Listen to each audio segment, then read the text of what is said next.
Okay. Hey, what's up? It's me, Elay, pronounced like LA, like the city. I'm not from there, but I'm breezy. This is Taraji P, Henson, and Oprah Winfrey, part 2 retake. Because I told you, like I said, I was going to do it again because it didn't come out right the first time. So I'm just going to not actually try to reinvent what I did because it'll get me off course because I'm trying too hard. So I'm just going to start over. Please note I did keep the first original one up just so people can see, just so y'all can see how sometimes the YouTube struggle is real, but the show still must go on. So, like I said, the first one will remain up. And there's a disclaimer in the caption stating that, it was a storm that happened. The storm started right back up right when I was doing the video. And that's what it is. So Taraji P. Henson, well, she had got an interview somewhere on like a talk show, of course, or something. And during her time of interviewing, one of the questions, I guess, caused her to mention something of the fact that while on the set of Color Purple, am I understanding this correctly, that the people on there, the black people, weren't getting fed food or drink, no food to eat. Okay, so they didn't have anything to eat and nothing to drink. So I'm like, man, it seemed like I heard a story in reference to this 3-4 years ago. I don't even want to say 3 years ago now. It seemed like going on 4 to 7 years ago in reference to it, things like this happening too, like the African American community, unfortunately, on the set, how it seems like all of a sudden people seem to fall short or drop the ball when it comes to us is needing the basic things like that. I do remember Miss Henson also implying that I believe they didn't get anybody to chauffeur them to and from where they had to go as well. Is that true? Hold on. Is that true that they didn't get like a chauffeur service to take them where they had to go? Is it true that they had to drive themselves? I have an article here. I do want to read. Let me see if I still have it saved in my phone. And I believe it's from Vanity Fair. So if I start there and read like some of the things from it, maybe we'll be able to get a better view of what actually happened. Where are you, article? Okay, Vanity Fair. Oprah sets the record straight on rumors of feud with Taraji P. Henson. There is no thing. That there is no thing is in quotations, okay? So this is how it looks. Oprah sets the record straight on rumors of feud with Taraji P. Henson. There is no thing. Article is written by Chris Murphy, January 9th, 2024.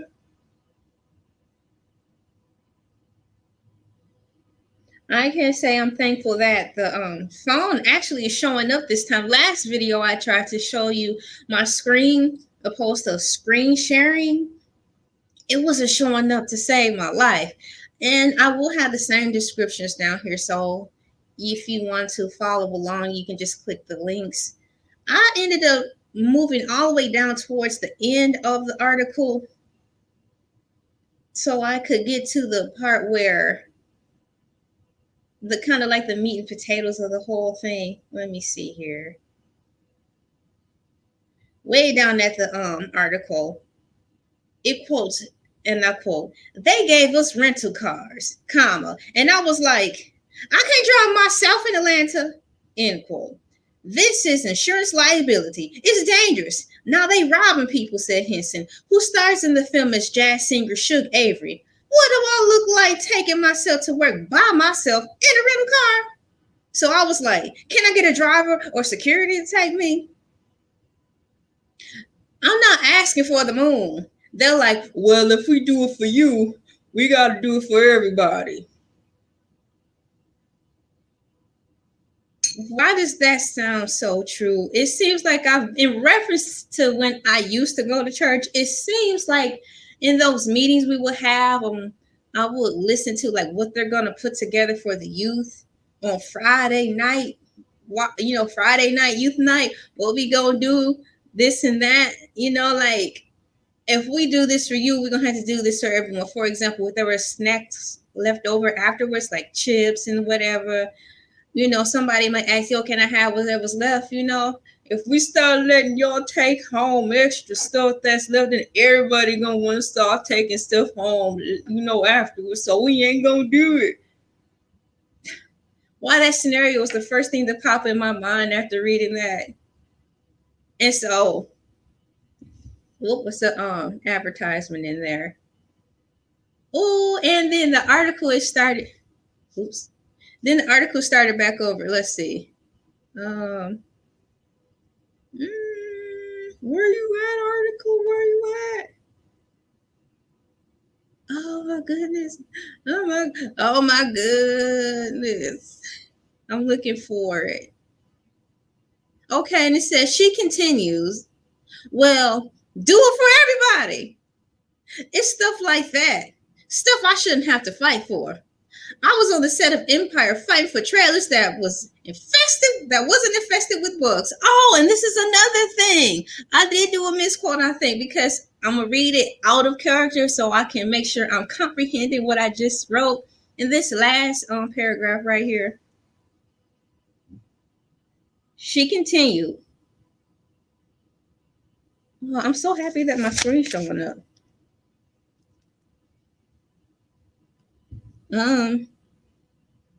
She continued, well, do it for everybody.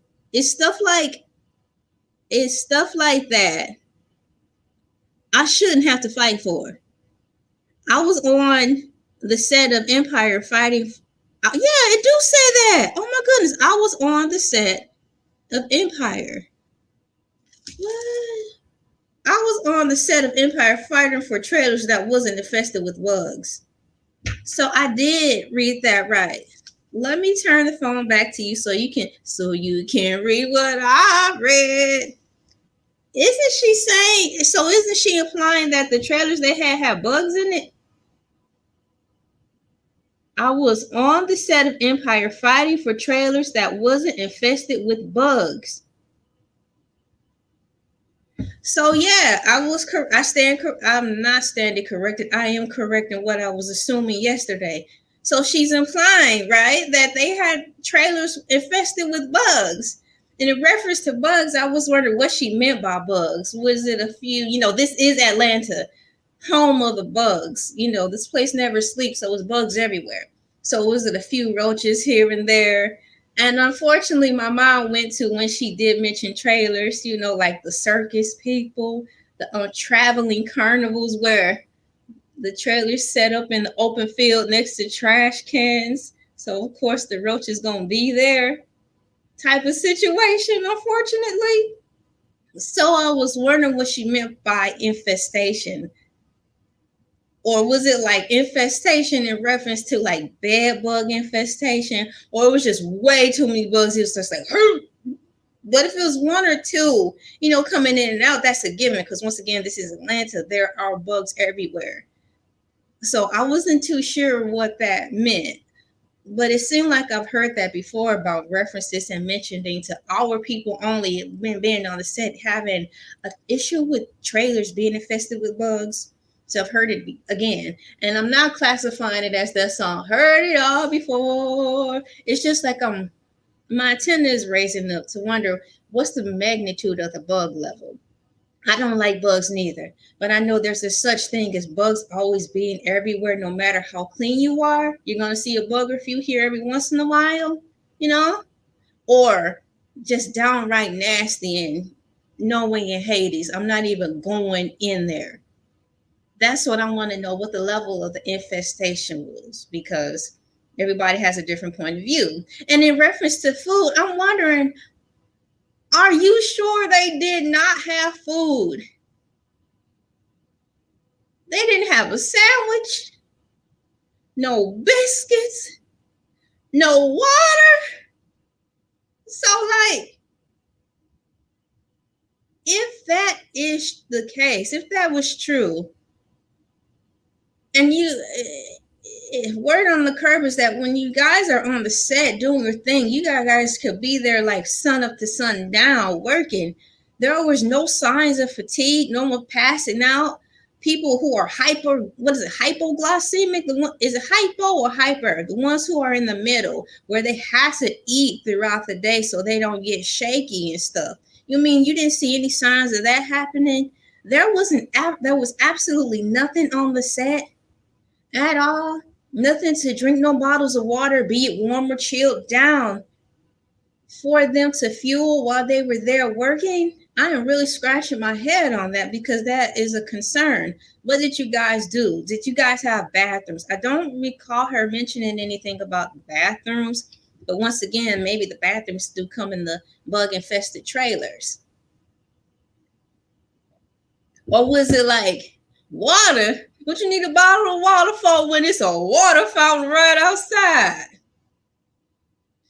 Fill up your tumbler.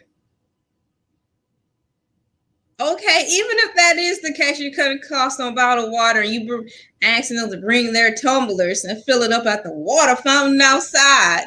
What about food?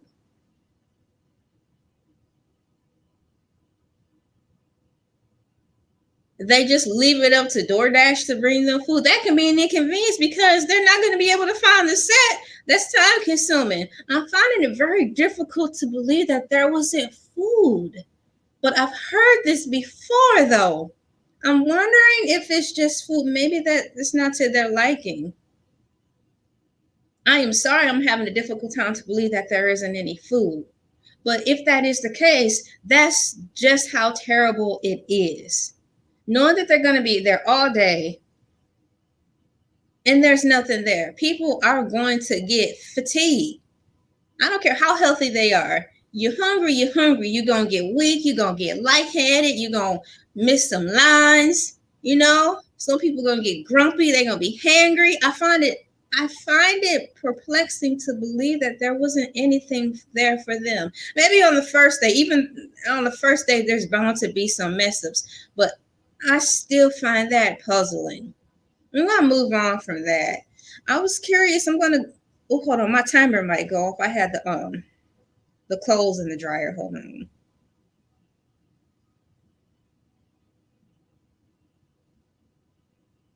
And then in the article, some more. Let me turn this timer off. Pause. Okay. Winfrey responded to Henson's claims about the rental car situation, telling King that she addressed the problem. I heard that Taraji was upset because she'd been asked to do a rental car. I personally called Toby Emmerich, who was at the time the head of the Warner Brothers, and he said, well, that means we have to do cars for everybody, said Winfrey. Then I said, then we do cars for everybody. And if it's necessary, I will pay for the cars myself. He goes, well, we don't want you to do that. Throughout Winfrey's explanation, Brooks and Barrino affirmed her version of events, with both saying that they didn't mind driving themselves to work. Henson isn't the only star who noticed subpar conditions on the film set. Through an interview with the Hollywood Reporter, Brooks said there was no food or dressing rooms for the cast at the film's first rehearsal. Okay, first rehearsal. Once again, first anything is going to be some kerfuffles. It's going to be some mess ups on the first day of anything. Even no matter how much you've rehearsed. But sometimes I wonder, though, even in a professional setting, what is deemed a mistake or just straight up neglect? Because the basics of needing a proper place to change, that's a core thing. I can understand maybe not having enough of something, that's different. A miscount, that's different. But to completely start with nothing, like fitting rooms and no food, no anything, I find that troubling. And it do come across as intentional if this is true and not an actresses or actors over exaggeration.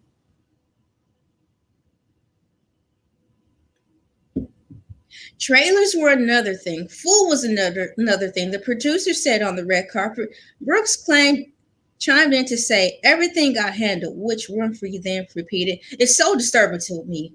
Why is my name even in this conversation? Because I've just been the champion for everybody. I do feel sorry for her on that. Why would you blame it on Oprah Winfrey?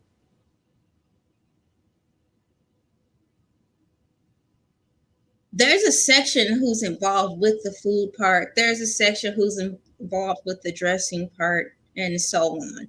That doesn't fall on Oprah.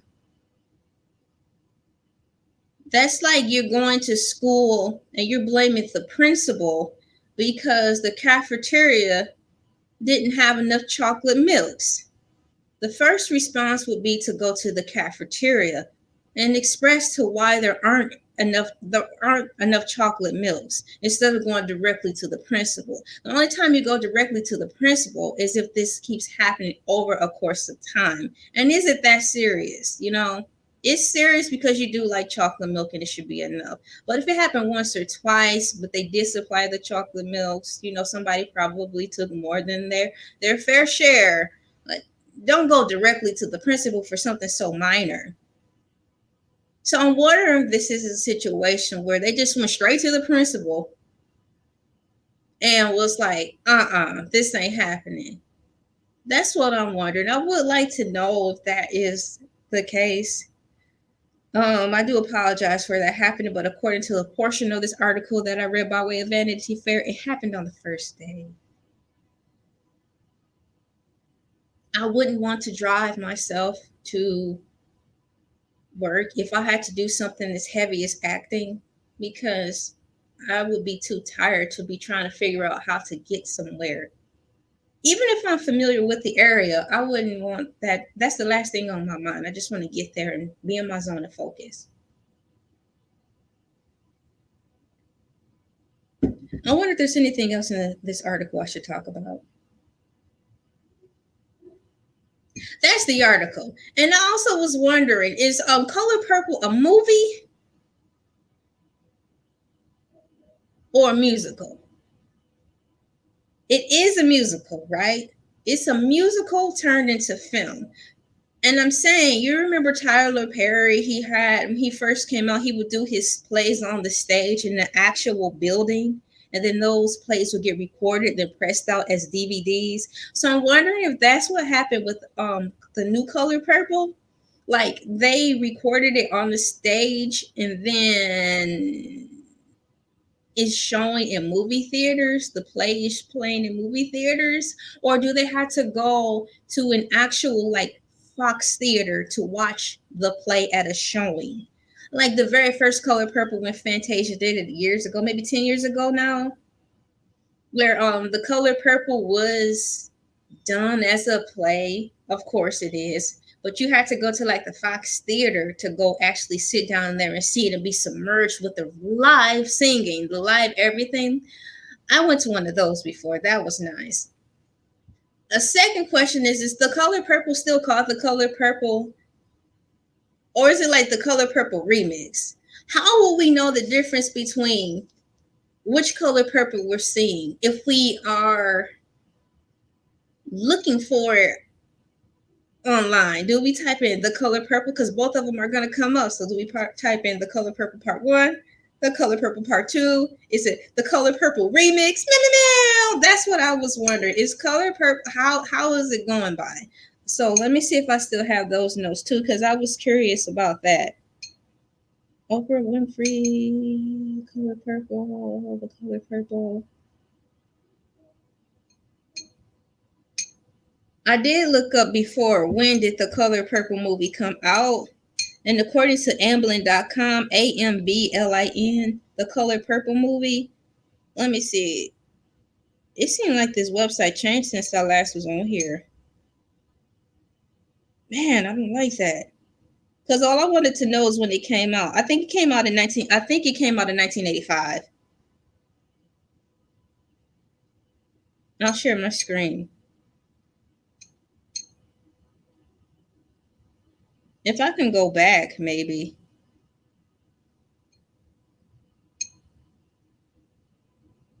Whew, y'all help me.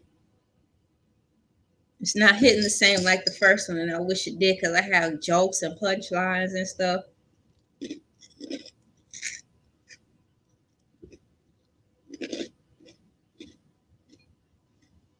Okay, here it is. The Color Purple came out December 18th, 1985. The original one. Here's the information. In 1985, Steven Spielberg directed an acclaimed film adaptation of the book. It featured Whoopi Goldberg as Celie, Danny Glover as Albert,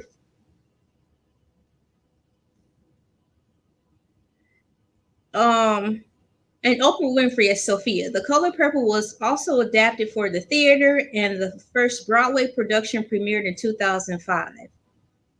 So it did come out 2005.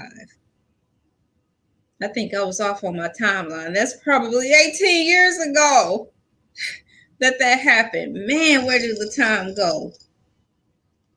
And my next question that I brought up in the previous video was, is the new Color Purple still called the Color Purple? Or is it like the Color Purple Part 2?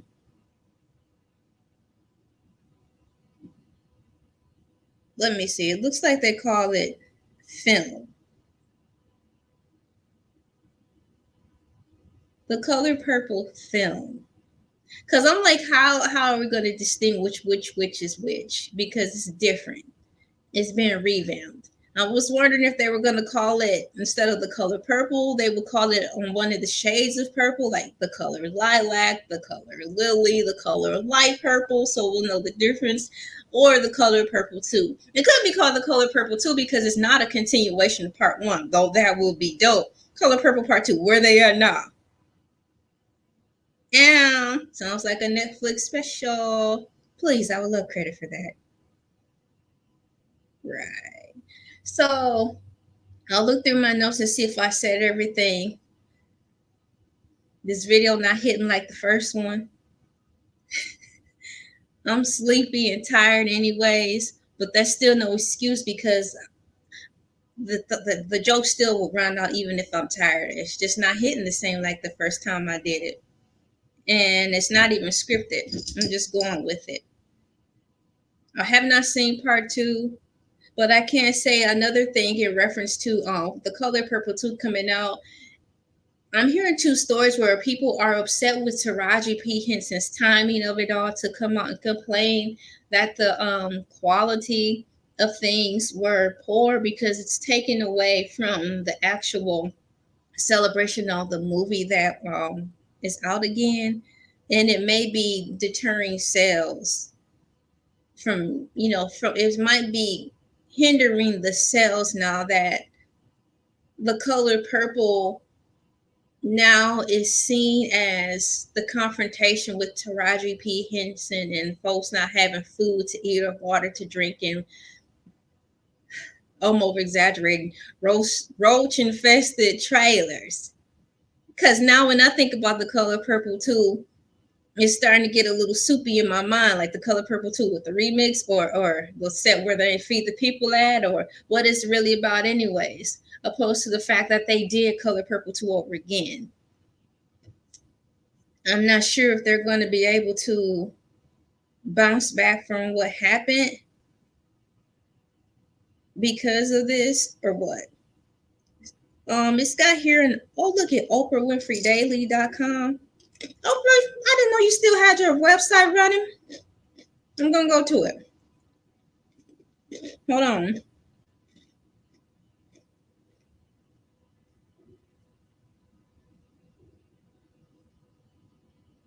Okay, I'll read a little bit. So that means I'll have to add this as a new citation. Y'all, Oprah Winfrey has a website still.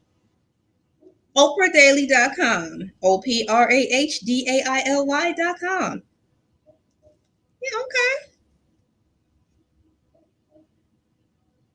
Watch Oprah and Danielle Brooks recreate an iconic scene from The Color Purple. This article was written by Cassie Hurwitz.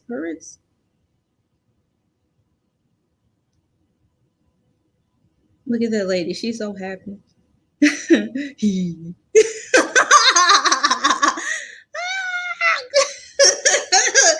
And the article says, after months, parentheses, and years of anticipation, comma, the latest evolution of the Color Purple story has finally hit the big screen. The film premiered in theaters on Christmas Day, but if you haven't had a chance to see it yet, there are a few sneak peeks. Here are a few sneak peeks into the magic. I'm going to read that one more time. So it's saying the Color Purple story. So that's what it's called. That's the difference. There's the Color Purple, and now there's the Color Purple story. So I'll have more accuracy when I type in what I'm looking for. I'll get exactly what I want. The Color Purple or the Color Purple story. And it said it hit the big screen. So I think my thoughts were correct. It is going to be in theaters. Ladies and gentlemen, am I correct? For those who have seen it, thanks for supporting us anyways, whether you liked it or not. Thanks for going. But I want to know, like, was it in theaters like a movie? Or did you have to go to a performance art place like in like a high school and sit down and see it? The article continues, Oprah joined forces with Steven Spielberg, Quincy Jones, and Scott Sanders to bring the Color Purple musical, which premiered on Broadway in 2005, to life. To reinvent the movie at this time is to reinvent a phenomenon, says Oprah. Now I'm going to read this quote in my Oprah voice. To reinvent the movie at its time is to reinvent a phenomenon. That's Oprah. Girl, you always use a big old words like TD Jakes. I can't say this. TD Jakes say a lot of words. I learned acquiesce from TD Jakes.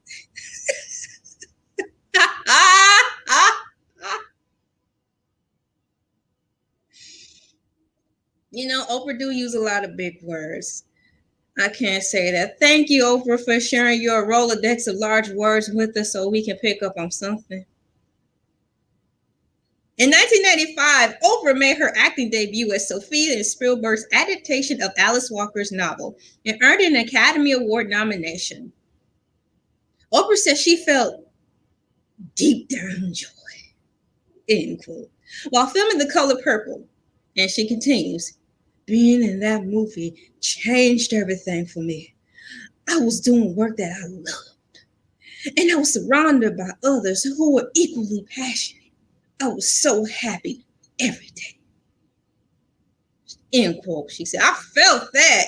I believe that. Oprah, I want you to get back to feeling that type of happiness every day. I know this world out there is hard. You know, it's hard out here. But I do want you to be back happy. You have to be so serious because it's tough out here. But I do want you to be back to that happy Oprah if you can when you first came out.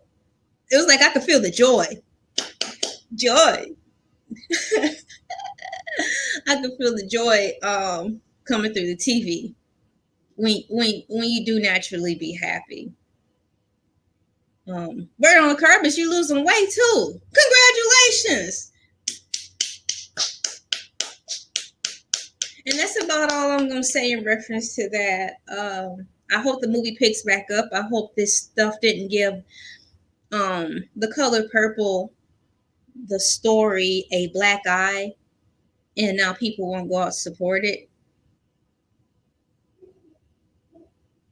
I may want to watch it from home, though. I just don't want to go to the theater, especially since my schedule at home is busy. It would be more convenient to watch it from the comfort of my home. When I have a few extra hours, I may not want to fully get ready, then go out, then do all that. I may want to just be comfortable in my home with my few extra hours to find and watch it that way.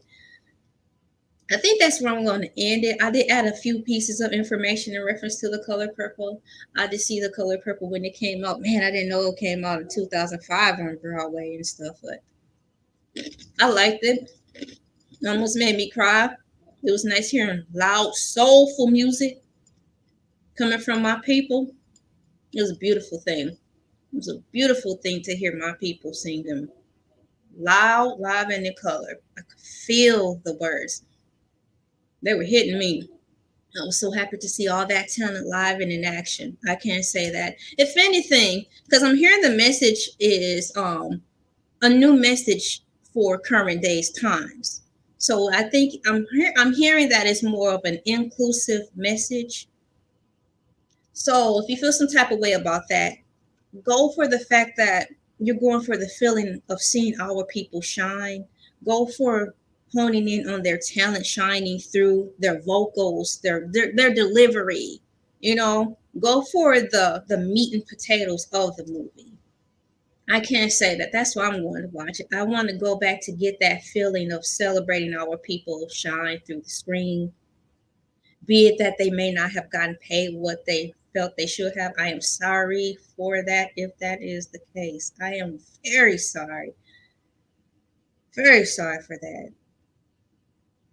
I actually feel embarrassed because you work so hard and you're not trying to just look over your shoulders, honey. But sometimes you cannot help but see that you've been working hard and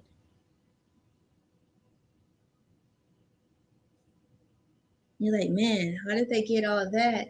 And we work in the same building, the same office, the same floor. We clock in at the same time, clock out at the same time. Our lunches are at the same time. We wear the same uniform. How were they able to get all that? And I haven't missed a day. If you see that too many times, it's actually making my spirit cringe a little bit. So it's got to be some truth in there somewhere. When is enough enough? Taraji P. Henson, I'm sorry you had to go through that. I hope you surround yourself by a circle of friends who can help you elevate financially to where you see yourself being. Because everybody's level of financial state or status is different. So I don't know what yours is, but apparently it's not where you want it to be at this time. So I want you to get there. And when you get there, I hope you have some friends who will help you be able to stay there so you can rest knowing that you did your business and you can get back to resting and enjoying what you love, acting, being you, creating. Yeah. Shouts out again to Steven Spielberg. Shouts out again to Oprah Winfrey and Quincy Jones and anyone else involved in the movie. My name is Elay, pronounced like I'm hungry.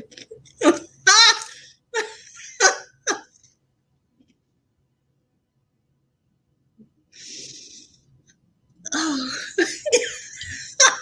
she's hungry. Get the girl a biscuit.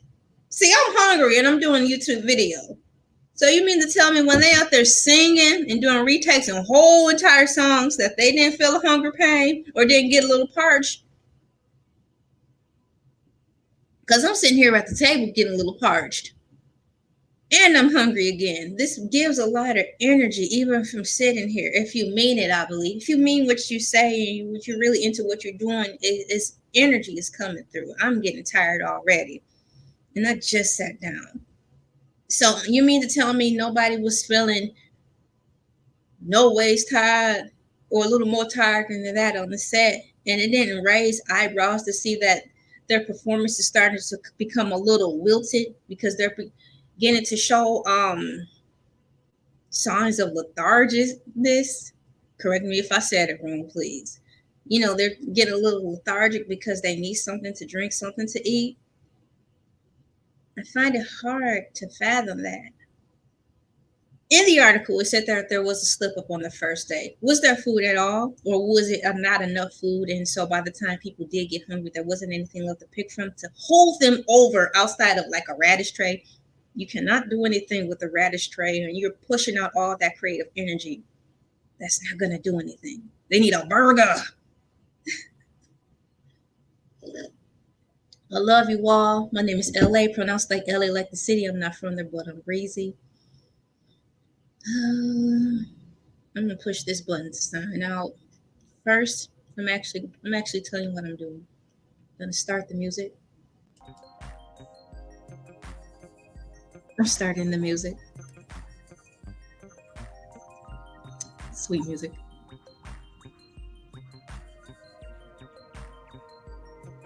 And then I'm gonna push this button, and our transitional slide is gonna come on. And then I'm gonna leave.